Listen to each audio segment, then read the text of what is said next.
Floor 13. I've always had a fascination with abandoned buildings. The way nature slowly reclaims what was once busy and alive. The rot, the decay, the long forgotten memories etched into peeling wallpaper and collapsed ceilings. It's like walking through a graveyard of time.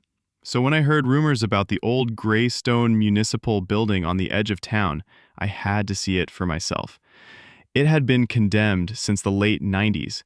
The official story was an electrical fire, but locals whispered about a floor that didn't exist. The building had 12 floors, but elevator maintenance logs showed 13. When people joked about floor 13, it was always with a nervous laugh.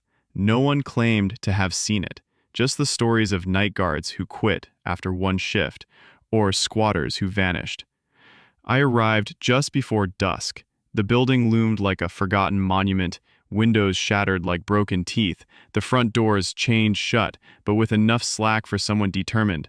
I crawled through and was immediately greeted with the scent of mildew, copper, and something else. Something like burnt hair. My flashlight danced across graffiti, rotted chairs, and old paperwork left to yellow and curl. I took the stairs instead of the elevator. I don't trust elevators in dead buildings. Each floor groaned beneath my boots, the silence oppressive, almost breathing. By the time I reached the 12th floor, the air was thicker, stale, humid, tinged with something metallic. Curiosity got the better of me. I walked to where the elevator shaft should be and found something strange. The metal doors were newer, less rusted than the others.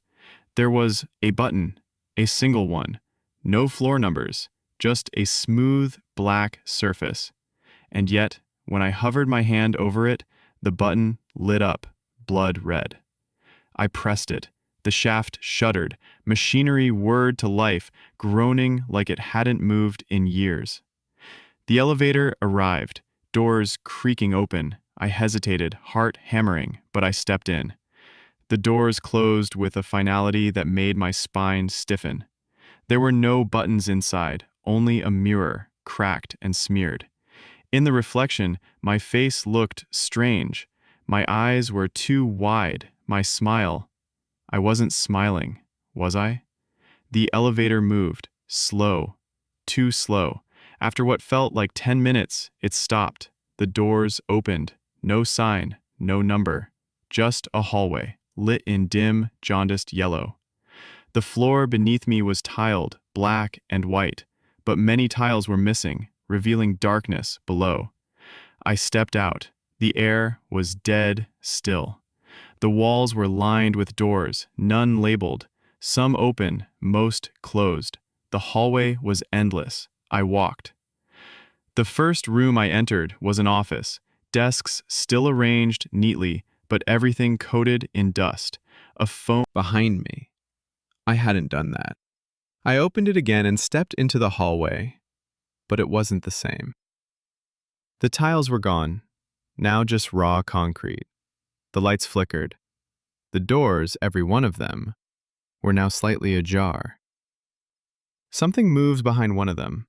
I backed away. My flashlight dimmed, sputtered, then died. The lights overhead went out. Complete darkness. A sound like whispering filled the air. Then footsteps. Too many, circling me. I stood frozen, breath shallow. Light returned suddenly. I was alone. The hallway was normal again. Except not quite. The doors were all closed now. The end of the hallway was a wall where there had once been another corridor. Trapped. I tried the elevator. Gone. I picked a door at random and opened it. A stairwell. Relieved, I began to descend, counting each floor. But when I reached the ground floor door, it wouldn't budge. I banged on it. Nothing.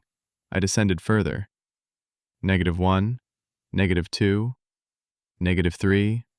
Each floor was colder, the steps softer like walking on flesh. Then I heard it. Breathing. Not mine. I turned slowly. Something was on the stairs above me. Tall, thin, skin too tight, eyes black and glistening. It didn't move like it should. It twitched, jerked, like something pretending to be human. I ran. The stairs went deeper and deeper. I lost count. My legs screamed, my lungs burned, but it kept following, always just behind the shadows. Finally, I saw a light, a door. I burst through it. I was back in the lobby. Morning light poured through broken windows. The building was silent, empty. I ran outside. I didn't stop until I reached my car. When I looked back, the building looked different, newer, intact. But only for a second. Then it was ruined again. I drove home. I deleted the photos, burned my clothes. But at night, I hear footsteps in my hallway, always just outside my door, and sometimes my reflection smiles back, even when I don't.